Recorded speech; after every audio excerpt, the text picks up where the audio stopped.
আলহামদুলিল্লাহ। এরপরে যে পাগড়ি নিচ্ছেন হাফেজ মোহাম্মদ ইসমাইল হোসেন। হাফেজ মোহাম্মদ ইসমাইল হোসেন, পিতা মোহাম্মদ রাশিদুল ইসলাম রুবেল। পিতা মোহাম্মদ রাশিদুল ইসলাম রুবেল, গ্রাম পাটক শিকর, কান্দিরহাট, থানা পীরগাছা, রংপুর।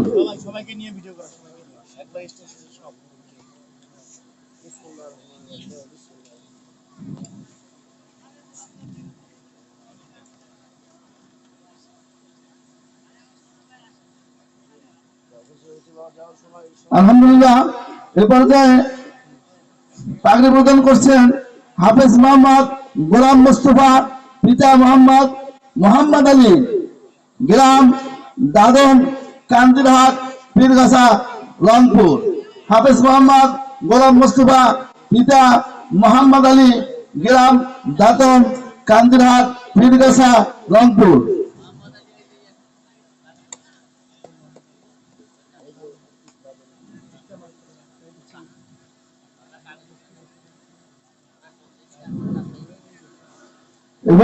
হাফেজ মোহাম্মদ ইউসুফ আলী, পিতা মোহাম্মদ মঞ্জু খন্দকার, গ্রাম পাটক শিকর, কান্দিরহাট, পীরগাছা, রংপুর।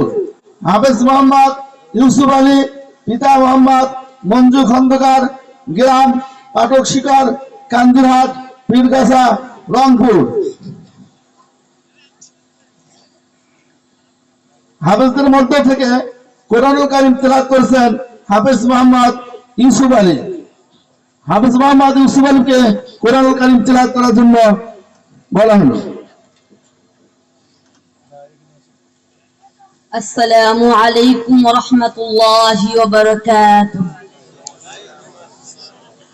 আউযু বিল্লাহি মিনাশ শাইতানির রাজীম। বিসমিল্লাহির রহমানির রহিম। হাল আতা আলাল ইনসানি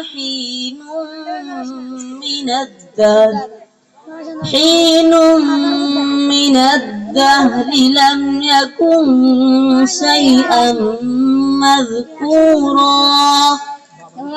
إنا خلقنا الإنسان من نطفة أمشاج نبتليه فجعلناه سميعا بصيرا إنا هديناه السبيل إما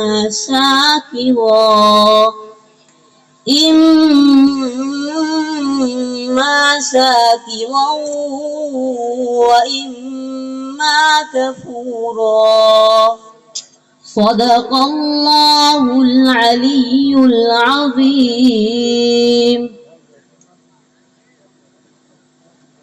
আসসালামু আলাইকুম ওয়া রাহমাতুল্লাহি ওয়া বারাকাতুহু। আলহামদুলিল্লাহ। হাফেজ ইউসুফের তিলাওয়াতে খুশি হয়ে আমার এক ভাই কিছু টাকা হাদিয়া দিয়েছে, সবাই মারহাবা। আলহামদুলিল্লাহ।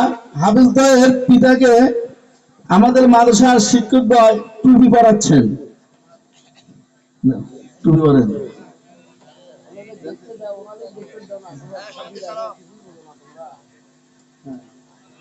সামনে দাঁড়ান।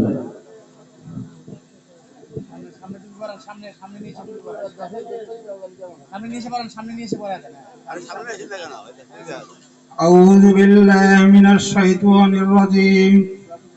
بسم الله الرحمن الرحيم. السلام عليكم ورحمة الله وبركاته. আমি আজকে এত বেশি খুশি হয়েছি যে আল্লাহ রাব্বুল আলামিনের কাছে কিভাবে শুকরিয়া আদায় করলে আল্লাহ রাব্বুল আলামিন খুশি হবেন এই ভাষা আমার জানা নাই।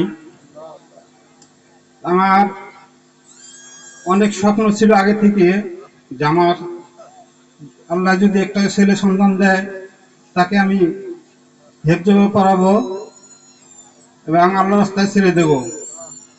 তো এই ইউসুফ আমার প্রথম সন্তান, তাকে আমি হেফজুল লাইনে দিয়েছি, আল্লাহ রাস্তায় দিয়েছি, বাকিটি আমি আল্লাহ রাস্তায় ছেড়ে দিয়েছি। হেফাজতের মালিক আল্লাহ। দ্বিতীয়ত আমার দ্বিতীয় একটা ছেলে সন্তান হয়েছিল, সে দুনিয়ার মুখ দিকে তাকে আল্লাহ তাআলা দুনিয়া থেকে নিয়ে এনেছেন। এটা আমি কোনো কষ্ট পাইনি, কারণ আল্লাহ জেনারেল মালিক আল্লাহ। আল্লাহ নিয়ে নিয়েছে। আমার এই ছেলে বাচ্চার জন্য সবাই দোয়া করবেন, আমার বাচ্চা যেন জান্নাতবাসী হয়। তৃতীয় নম্বরে আমি আল্লাহর কাছে অনেক কান্নাকাটি করেছিলাম আমার একটা কন্যা সন্তানের জন্য, যেহেতু আমাদের নবীজি করিম সাল্লাল্লাহু আলাইহি সাল্লাম বলেছেন, যার ঘরে একটা কন্যা সন্তান হলো সে জান্নাতের মালিক হলো। এই আশা এই বিশ্বাস রেখে আল্লাহর কাছে অনেক দোয়া করেছিলাম। আল্লাহ আমার দোয়া কবুল করেছেন এবং আমার মেয়ে সন্তান হয়েছে। আমি ঢাকায় চাকরি করি এবং আমি ছুটিতে যখন ছিলাম, আমার দ্বিতীয় ছেলে যেভাবে দুনিয়াতে এসেছিল, যেভাবে দুনিয়া থেকে চলে গেছে, আমার মেয়েটি ওইভাবে চলে গেছে। এটা আমি কোনো কষ্ট পাইনি। আল্লাহ আমার দোয়া কবুল করে আমার মেয়ের সন্তানের মুখ দেখিয়েছে। এই জন্য আল্লাহর কাছে আমি লাখো শুকরিয়া আদায় করছি যে আমি আমার মতো একটা গুনাহগার বান্দার দোয়া আল্লাহ কবুল করেছে এবং আমার মেয়ের মুখ আমার আল্লাহ দেখাইছে।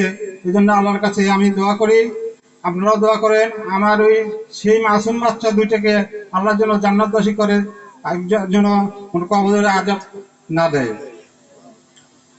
দ্বিতীয়ত কথা, আমার এই ইউসুফকে আমি প্রথমে রংপুর বড় মাদ্রাসায় ভর্তি